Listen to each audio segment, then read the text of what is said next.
o grande príncipe, o defensor dos filhos do teu povo, e haverá tempo de angústia. Então, note que esse tempo de angústia é grande tribulação.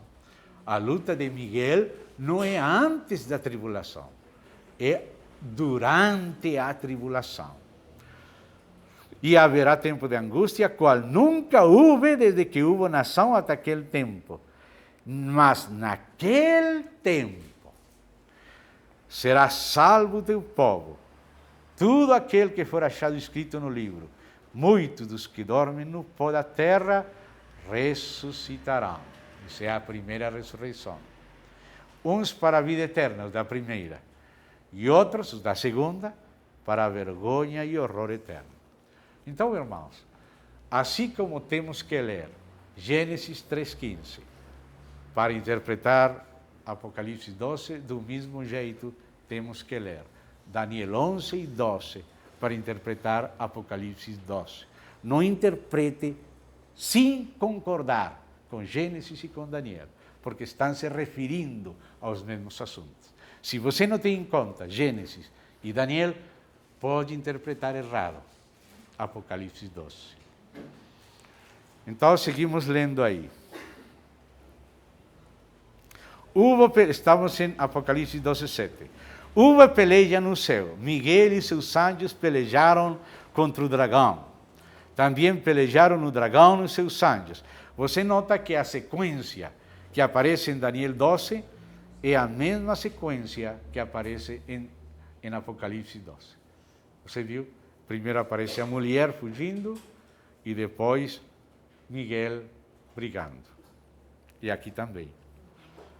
Todavia não prevaleceram no dragão, nem mais se achou no seu lugar deles.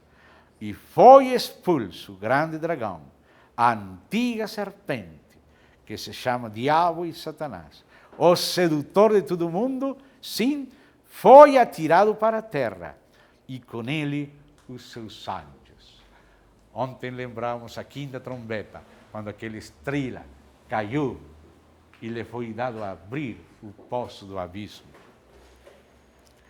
Então, note, irmãos, este então é depois da queda do dragão. E a queda do dragão é depois da briga com Miguel. E a briga com Miguel é bem dentro da grande tribulação. Bem bastantes versos depois do 31 de Daniel 11. Então ouvi grande voz do céu proclamando: agora veio a salvação, o poder, o reino de nosso Deus e a autoridade do seu Cristo, pois foi expulso o acusador de nossos irmãos, o mesmo que os acusa de dia e de noite diante de nosso Deus. Eles, pois, o venceram. Note, aqui a vitória não é o arrebatamento. Aqui a vitória ainda é na terra. Como venceram eles ao dragão? Por causa do sangue do Cordeiro, por causa da palavra do testemunho que deram, e mesmo em face da morte, não amaram a própria vida. Aqui não está falando de arrebatamento. Por isso festejai os seus, e vós os que neles habitais, ou seja, todos os irmãos que têm morto em Cristo ao longo das idades, estão descansando no paraíso, que segundo os Tessalonicenses, capítulo 12, é o mesmo terceiro céu. Paulo fala do paraíso, que faz 14 anos, conheceu o nome, que foi arrebatado ao paraíso, e repete a mesma coisa, que foi arrebatado ao terceiro céu. Eu, pessoalmente, creio que ele não está falando duas coisas distintas, senão falando uma mesma coisa com duas expressões para significar uma com a outra, e a outra com a uma. Paraíso, terceiro céu é paraíso. Alguns pensam que o paraíso é debaixo da terra. Era o seio de Abraão debaixo da terra. Mas Cristo ascendeu, e quando Estevão estava por morrer, Estevão viu ele no trono, em pé, lhe recebendo, não debaixo da terra, sino lá, na glória. E Paulo dizia que ele preferia morrer, e estar com Cristo. E Cristo já não está debaixo da terra. E aquelas almas estavam debaixo do altar, mas esse altar não era o altar de bronze, sino o altar de ouro que fica no céu, como diz Apocalipse 8. Então seguimos aí. Por isso festejai os céus, e vossos que neles habitais, ou seja, os irmãos que estão descansando no terceiro céu, que é o paraíso, de onde o Senhor com trompeta vai juntar seus eleitos de um extremo do céu ao outro, para vir com Ele na sua vinda a tomar seus corpos em ressurreição. Vamos ver isso aqui em Tessalonicenses, 1 Tessalonicenses, capítulo 4, verso 13 e 14. Não queremos, porém, irmãos, que sejam ignorantes com respeito aos que dormem, para que não vos entristecerdes como os demais que não têm esperança.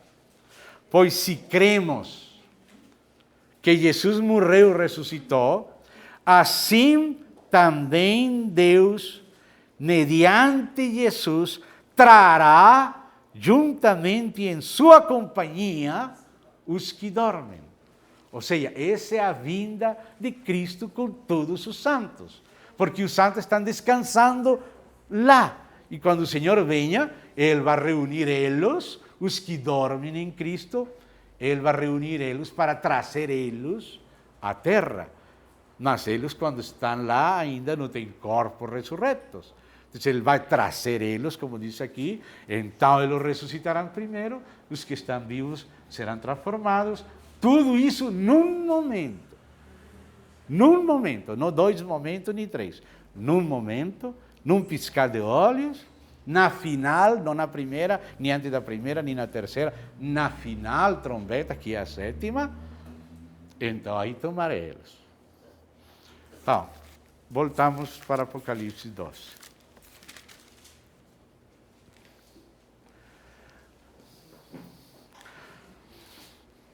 Por isso festejai os céus e vós que neles habitais. Por isso nos detivemos nesta digressão. Os que habitam nos céus não são os arrebatados, sino os santos que morreram, que estão com Cristo. Pois o diabo desceu até vós, aos que habitam na terra agora. Aí da terra e do mar, pois o diabo desceu até vós, cheio de grande cólera, sabendo, porque ele sabe, ele mente, mas ele sabe. Perseguiu a mulher que dera à luz o filho varão, ou seja, a igreja e a Israel. E foram dadas à mulher as 2 asas da grande águia. Isso está interpretado no livro do Pentateuco, quando Deus fala que Ele é a grande águia, que Ele libertou do Egito a Israel como águia toma seus pintinhos sobre suas asas. E assim Ele tirou a eles. Ou seja, estas 2 asas da grande águia é a proteção providente, o cuidado de Deus. Não tem águia melhor, não tem asas melhores que as asas de nosso Deus. Para que voasse até o deserto, ao seu lugar, aí onde é sustentado durante um tempo, tempos e metade de um tempo, fora da vista da serpente. Ou seja, guardada, como falava o verso 6, 1260 dias, o tempo da grande tribulação. Então a serpente arrojou da sua boca, atrás da mulher, água como um rio. Sempre a Bíblia, os exércitos são considerados como rios. Mas também a corrente deste mundo, que é segundo o príncipe da potestade do ar, também é um rio. Então o inimigo quer que nós sejamos arrastados pelo rio, ou seja, perseguidos, ou se não, misturados com o mundo. Tanto a corrente do mundo é um rio, Efésios capítulo 2 fala dessa corrente do mundo, e também a perseguição, os exércitos que ele envia, como fiz no passado, assim com estas mesmas expressões eram representadas as invasões dos exércitos inimigos contra o povo de Israel, a fim de fazer com que ela fosse arrebatada pelo rio, já seja por perseguição, mas se ele não te persegue, como falamos a vez passada, com exército, te pode perseguir com shopping, com TV, com internet, se você pode te arrastar com a corrente do mundo, que Jesus falou que vem como um laço. A terra, graças a Deus, umas vezes pensa, Senhor, seria bom que não houvesse tanto terremoto, mas, Senhor, se não há terremotos, meus filhos, quem vai ajudar vocês? A terra, porém, socorreu a mulher, e a terra abriu a boca e engoliu o rio que o dragão tinha arrojado da sua boca. Ou seja, tudo que o diabo tinha preparado contra o povo de Israel e da igreja, o remanescente final, através dos movimentos da terra. Pode ser movimentos telúricos, a terra vai abrir a boca, vai tragar aqueles exércitos e também vai derrubar aqueles shopping. Seja qual seja a corrente que ele quer enviar, o rio, qualquer das caras do rio, é o mesmo diabo. Não fique enganado. Se tem cara de shopping, é o mesmo que tem fuzil. É o mesmo. Não é outro diabo. Irou-se o dragão contra a mulher e foi pelejar contra os restantes, ou seja, o último remanescente da sua descendência, ou seja, aqueles que não fugiram para o lugar preparado. E quem são estes? Os que guardam os mandamentos de Deus e têm o testemunho de Jesus. Parece que são judeus cristãos agora. Vi, porque a visão continua. E disse aí, e se pôs em pé sobre a areia do mar. Este é o inimigo. Agora o inimigo está na beira do mar. Agora ele vai usar, porque diz que o dragão deu seu poder e autoridade à besta para perseguir os crentes. Então vamos ver como esse dragão vai fazer essa perseguição. Ele sempre acostuma usar o poder legal do Estado. Porque ele quer extorsionar. Vi emergir do mar uma besta, que tinha 10 chifres e 7 cabeças, e sobre os chifres 10 diademas, e sobre as cabeças nomes de blasfêmia. Você vê que aqui a besta final, como descreve acá e no seguinte verso, é um sincretismo, uma síntese global da história das civilizações humanas. Dice, a besta que viera semelhante a leopardo. O leopardo, na visão de Daniel 7, era o Império Grego. E nota que o corpo da civilização final, será de leopardo. Influência grega. A influência da filosofia grega, ainda da política grega. Aí está no final. Mas não somente temos leopardo. Diz aí, com pés como de urso, que é o que é Pérsia, e o que antes era Pérsia, que não era somente Irã hoje, sino que abrangia aquelas satrapias até a própria Escítia da Rússia e da Ásia Central. Aqueles exércitos eram lentos. Quando os Xerxes, o Artaxerxes, invadiam, eram até com 2 milhões de soldados. Devagar, mas vinham arrasando tudo. Alexandre Magno não, ele era veloz como um leopardo, rápido, diferente dos outros. Mas aqui aparece a besta final, uma mistura de rapidez e aplastamento. O que era osso só, aqui é leopardo misturado com osso e com leão, e boca como boca de leão, que era a Babilônia. E deu-lhe o dragão o seu poder, como lemos em Daniel, que através de um Deus estranho conseguiu poder aquele rei. Deu-lhe o dragão o seu poder e o seu trono. O trono do dragão, o trono do próprio diabo, porque é ele que reina no mundo. Como Jesus falou, onde está o trono de Satanás, e grande autoridade. Então vi uma das suas cabeças, porque já vimos que o dragão tem várias cabeças. Se você vê as cabeças historicamente como aparecem no capítulo 17, aí aparece a parte histórica, ou seja, 5 foram antes da sexta, que estava em pé durante o tempo de João, que foram os 5 impérios grandes anteriores a Roma: Egito, Assíria, Babilônia, Pérsia, Grécia. 5 foram. Um era Roma. Outro virá, os 10 chifres, o momento atual. E o 8º é dentre os 7. Ou seja, é a síntese final da civilização humana no governo mundial do fim. Agora você vê, a situação agora, você vê que existe um personagem que é o 8º, que sempre se reúne com os grandes 7. Vocês têm ouvido falar da política internacional, os grandes 7? Aí aparecem aqueles grandes países principais que governam a economia e a política do mundo: Estados Unidos, Canadá, Alemanha, França, Japão, Itália e Inglaterra. E aparece sempre entre eles um 8º, que é o secretário. O secretário que representa tudo. Ou seja, toda a história mundial, que tem uma parte histórica, tem uma representação final, no governo final. Mas lembre-se desses 10 chifres. O governo mundial, eles têm o plano de estabelecer um governo mundial, mas dividido em 10 federações, que vêm do que foi as antigas lutas da Europa, conquistas que foram preparando o mundo para que virassem depois federações semelhantes.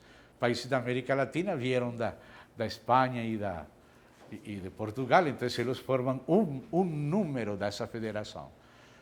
A Europa Oriental outro, a Europa Ocidental outro, e assim vários deles. A África Preta, a África Árabe e os tigres da Ásia, são 10. Lembrem-se desse livro que falei, Rumo à Ocupação Mundial, de Gary Carr, e do projeto de constituição do planeta Terra, que está circulando, e aqui circulou em Brasil, na Cumbre de Rio. Então, diz aqui: então vi uma de suas cabeças, as cabeças da besta. No passado, têm sido aqueles impérios. No presente, está representado naqueles grandes líderes do mundo. Mas uma dessas cabeças foi herida, golpeada de morte. No tempo de João, diziam que Domiciano, que era aquele imperador que reinou durante o tempo que João escreveu o Apocalipse, era um segundo Nerão, que era um Nerão revivido. Que Nerão, aquele Nero tinha sido morto e que agora apareceu de novo em Domiciano. Mas aquilo é somente como se fosse uma espécie de alegoria, de parábola. Eles tinham que adorar a estátua de Domiciano. E foi colocada precisamente em Esmirna, onde houve muitos mártires, porque eles rejeitaram adorar a estátua de Domiciano. Assim mesmo fiz também no passado Antíoco Epifanes. Se você lê o livro primeiro dos Macabeus, que é um livro apócrifo, mas um livro que conta a figura do anticristo, que foi Antíoco Epifanes, você vê como ele proibia ler a Bíblia, profanou o lugar do santuário sacrificando porcos no templo de Deus, se engrandecendo, chamando-se ele Teu Epifanes, ou seja, Deus manifesto. Ou seja, perfeitamente uma primeira tipologia, não uma primeira, já Nimrod foi também, uma tipologia do anticristo. Assim mesmo aconteceu no tempo de Nero e de Domiciano. Mas isto não é somente histórico, isto projeta a profecia para o futuro, para o final. Então, Deus muitas vezes permite que as circunstâncias da história sejam semelhantes àquela que será a final e servem de lição. Mas então diz aqui, uma cabeça foi golpeada de morte, mas essa ferida mortal foi curada. Ou seja, aquele que parecia aquela grande besta de Roma, que era uma das cabeças da besta, caiu o Império Romano. Vieram os bárbaros, inundaram, invadiram, mas o Papa saiu vestido de vestes, recebeu a eles e os invasores se prostraram ante o Papa, Leão Magno. E a partir do papado, o que era o Império Romano pagão virou o Sacro Império Romano e reviveu Roma.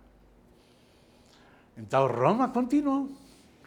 Você vê que aquela estátua de Daniel, aquela cabeça de ouro era Babilônia, aqueles peitos e braços de prata era Média e Pérsia, aquele ventre e muslos era de bronze, que era Grécia, e aquelas duas pernas eram de ferro, que era a quarta besta, que era Roma. E de Roma saíram 10 chifres, que correspondem ao reino dividido dos 10 dedos da estátua. Antes dos 10 dedos da estátua havia as duas pernas de ferro, que representam o Império Romano, que tinha uma perna na Europa, na Itália, em Roma, e a outra perna na Ásia, em Istambul, que agora é Istambul, que era Bizâncio, que foi Constantinopla. Os 2 reinos de Roma, abrangendo Ásia e abrangendo Europa. Depois vem um reino dividido.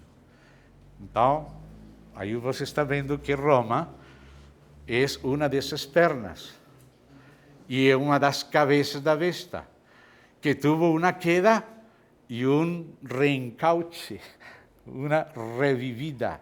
Reviviu do mesmo jeito que eles pensavam que Domiciano era Nero revivido, assim o Sacro Império Romano, que continuou com um papado, que está falando das raízes da Europa, mas que vai ser aborrecido pelos 10 chifres para entregar o poder ao continuador da besta. Porque, olha, irmãos, Daniel 7 fala da quarta besta, que é Roma, e é dela, ou seja, da Europa, de onde saem os 10 chifres, de onde sai a colonização do mundo, a influência cultural do mundo e a divisão federal do mundo.